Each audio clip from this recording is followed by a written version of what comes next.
Assalamualaikum warahmatullahi wabarakatuh. Baik, malam ini kita lanjutkan pembahasan untuk algoritma penjadwalan proses ya. Setelah sebelumnya kita belajar tentang algoritma FIFO, first in first out, kemudian algoritma SJF, yaitu short job first. Nah, sekarang kita masuk ke algoritma yang ketiga, yaitu adalah penjadwalan round robin atau algoritma penjadwalan yang namanya round robin. Baik, langsung saja kita lihat slide-nya. Untuk penjadwalan round robin ini, penjadwalan bersifat preemptif. Apa? Preemptif berarti bisa disela dan tanpa prioritas. Nah, jadi nanti ada proses yang berprioritas, ada yang tidak berprioritas. Kemudian poin kedua, semua proses dianggap penting dan diberi sejumlah waktu pemproses yang disebut kuanta atau kuantum atau time slice di mana proses itu berjalan. Jadi nanti di penjadwalan round robin ini selain kalau sebelumnya itu diberikan waktu misalnya bus time, kemudian waktu datang. Nah, nanti di round robin ada satu lagi tambahan diketahui nanti kuantum atau time slice di mana proses itu berjalan. Nanti bisa 2, bisa 3, atau bisa 4 dan seterusnya. Nanti kita lihat contohnya yang paling jelas. Ketentuan algoritma round robin. Poin 1 atau strip pertama, jika kuantum habis dan proses belum selesai, maka proses menjadi runnable dan pemproses dialihkan ke proses lain. Jadi nanti yang berperan adalah kuantumnya. Mungkin bus time-nya kita misalnya bus time-nya ada jatah 20. Ternyata kuantumnya cuma 5. Berarti ketika diproses ya 5 dulu baru nanti ke disela dengan proses yang lain. Maksudnya seperti itu. Kemudian jika kuantum belum habis dan proses menunggu suatu kejadian atau selesainya I/O, input output, maka proses menjadi blok dan pemproses dialihkan ke proses lain. Begitupun nanti jika bus time-nya misalnya lebih kecil daripada kuantum, ya maka ketika udah selesai ya udah selesai, nanti akan disela juga oleh proses yang lain. Kemudian terakhir, jika kuantum belum habis tapi proses telah selesai atau yang tadi ya, maka proses diakhiri dan proses dialihkan ke proses lain. Intinya preemptif, bisa disela. Jadi ketika nanti kuantumnya itu habis, maka akan pindah ke proses yang lain. Ketika kuantumnya belum habis, bus time-nya sudah habis, waktu yang ditentukannya ya, maka juga akan pindah ke yang lain. Belum habis proses menunggu suatu kejadian, maka nanti akan diblok, atau sama juga ujungnya adalah proses dialihkan ke proses yang lain. Itu penjelasan tentang algoritma round robin. Kemudian contohnya, nah misalkan ini contoh hampir sama dengan atau sama dengan yang contoh di FIFO ya, atau first in first out. Cuman kita akan memberikan untuk ke round robin atau algoritma round robin. Contohnya, kumpulan proses datang pada waktu 0. Artinya apa? Waktu kedatangannya 0. Berarti kalau waktu kedatangan 0 biasanya sesuai proses yang ada. Misalnya P1, P2, P3. Jika semuanya waktu datangnya 0, berarti yang diproses adalah P1 dulu pasti. Beda lagi nanti kalau pakai SJF. Lihat bus time yang paling kecil. Ditentukan kuantumnya misalnya 4 milidetik. Nah, maka P1 mendapat 4 milidetik pertama.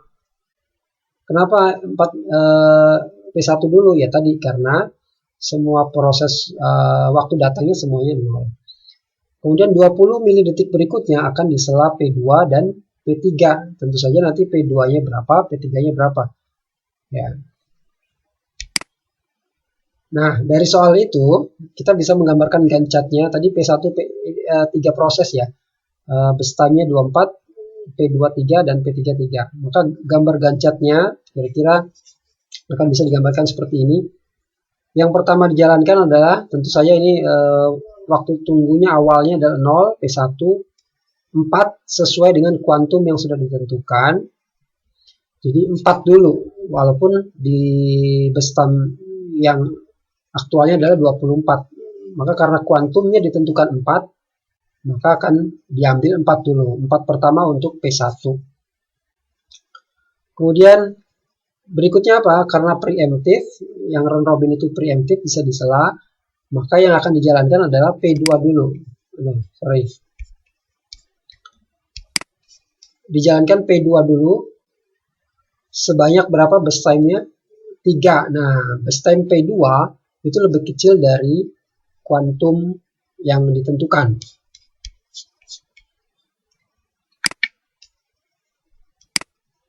Maka ya otomatis habis. Ya, 4 ditambahkan 3 bus time-nya jadi 7. Kemudian disela lagi oleh P3. P3 itu bus time-nya juga 3, maka 7 tambahkan 3, 10. Kemudian disela lagi, karena P2, P3 sudah selesai, berarti akan otomatis menjalankan yang proses 1. Berarti dari 10, kemudian kuantumnya 4, berarti tambahkan 4, jadi 14. 14 tambahkan 4 lagi, 18. 18 tambahkan 4 lagi, 22. 22 tambahkan 4 lagi, 26. Dan 26 tambahkan 4 lagi, jadi 30.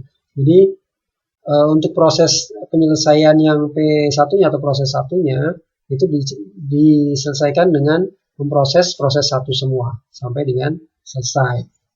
Maka nanti kita bisa ketahui waktu tunggu tiap prosesnya. Untuk yang round robin ini P1 waiting time ya, waktu tunggunya 0, 0.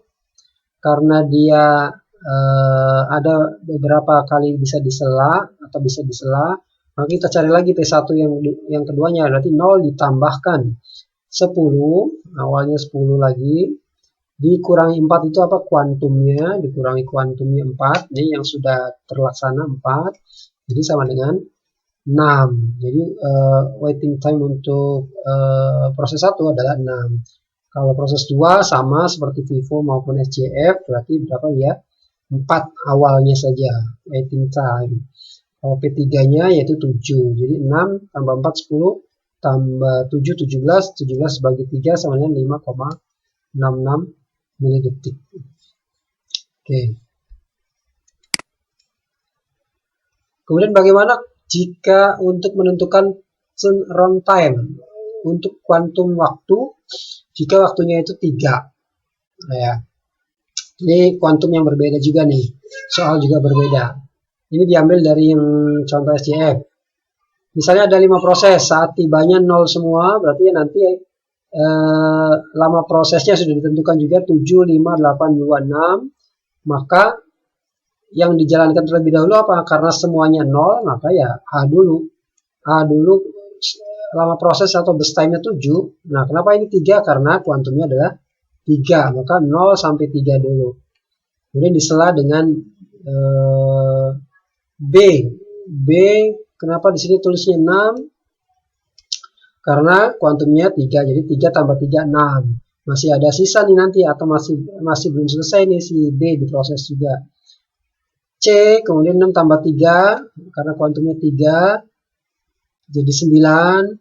Kemudian D, nah D habis, kenapa 9 tambah 2, karena lebih kecil dari kuantum 2, berarti selesai, 11.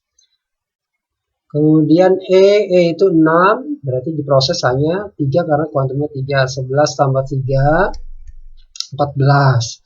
Kita balik lagi ke A, karena A tadi juga belum selesai, masih ada sisa 4. Maka kuantumnya 3, berarti diambil 3 dulu. 14 tambah 3, 17. Masih ada 1 tuh, A, jadi belum diproses. Disela lagi sama B, B itu tadi 5 dikurangi 3, berarti sisa 2. 17 ditambah 2, 19, berarti B selesai. Kemudian C itu masih ada 5, diambil kuantum dulu 3, berarti 9 tambah 3, 22. Kemudian E sudah, E masih ada 3 ya, 22 tambahkan 3 berarti 25. 25. Jadi E selesai 25 karena 6 ya. 3 tambah 3 udah 6. Apa yang belum selesai? A itu masih ada 1. 25 tambahkan 1 26. Apalagi B udah selesai.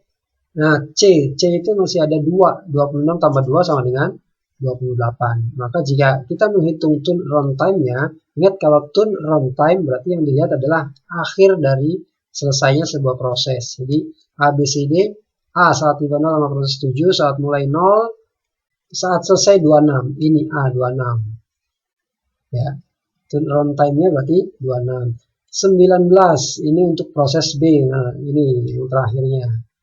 Jadi kalau turn runtime lihat yang paling akhir belakangnya, kalau waiting time berarti lihat yang paling depan. 26, 19, 28, kemudian 11, 25, 109 hasilnya dibagi dengan 5 jadi 21,8. Nah, kira-kira seperti itu untuk penjaluran round robin ya. Oke. Mudah-mudahan jelas, nanti bisa diputar ulang lagi kalau kurang jelas videonya. Baik, langsung kita lanjut ke penjadwalan PS atau priority scheduling. Nah, ini beda dengan yang tadi. Kalau ini tiap proses dilengkapi dengan prioritas. Kemudian CPU dialokasikan untuk proses yang memiliki prioritas paling tinggi. Jadi nanti pokoknya ini berprioritas, beda dengan round robin. Jika beberapa proses memiliki prioritas yang sama, maka akan digunakan algoritma FIFO atau first in first out atau first come first serve. Pertama datang, pertama dilayani. Nah, kita masuk lagi ke contohnya. Jadi ini patokannya ya, itu yang sebagai petunjuk pedomannya. Kemudian contohnya, ini priority scheduling. Misalnya ada 5 proses, P1, P2, P3, P4, dan P5. Sudah diketahui best time-nya, lama waktu penyelesaiannya, kemudian ada prioritasnya juga diketahui. Maka gancatnya akan dibuat seperti ini. Kenapa P2 dulu? Karena prioritas. Karena prioritas 1. Ya, karena prioritas dulu 1 dulu. Kemudian P2 1 selesai, P5 prioritas kedua dikerjakan dulu, P5 sebanyak 5, berarti 1 tambahkan 5 sama dengan 6. Kemudian ke P1 setelah 2 itu 3, prioritas ketiga yaitu P1 10, 6 tambahkan 10 sama dengan 16.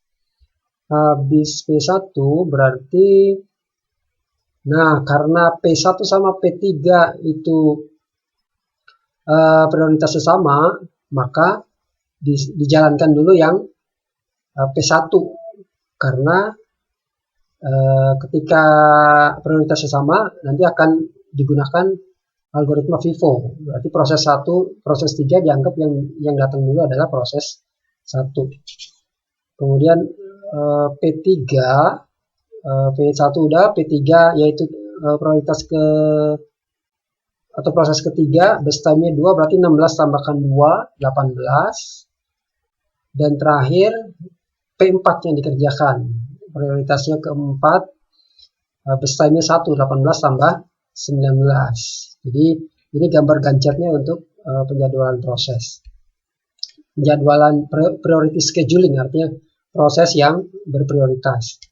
Kemudian bagaimana untuk menunggu, menghitung waktu tunggunya tiap-tiap proses. P1 tinggal masukkan aja. P1 berdasarkan gancet ya. P1 6, P2 0. Ingat waiting time, waktu tunggu berarti lihat yang awalannya dari gancet. P3 16, P4 18, P5 1. Berarti AWT-nya 6 tambah 0 tambah 16 tambah 18 tambah 1 dibagi dengan 5 sama dengan 8,2 milisecond atau milidetik. Ini catatannya, prioritas biasanya menyangkut masalah berbicara tentang waktu, kemudian memori yang dibutuhkan, banyaknya file yang boleh dibuka, dan perbandingan antara rata-rata I/O burst time dengan rata-rata CPU burst atau CPU atau waktu yang untuk mengerjakan ya. Priority scheduling atau penjadwalan berprioritas bersifat preemptif. Artinya apa tadi? Preemptif bisa disela. Bisa juga nanti non preemptif yang tidak bisa disela. Nanti beda-beda tuh ya. Kalau priority scheduling berarti bisa saja preemptif, bisa saja non preemptif. Kalau round robin itu pasti preemptif. Jika ada proses P1 yang datang pada saat P0 sedang berjalan, maka akan dilihat prioritas P1-nya. Karena berprioritas, maka yang diutamakan adalah prioritas. Sama dengan SJF. Begitu waktu yang paling pendek, job yang paling pendek, ya dikerjakan dulu.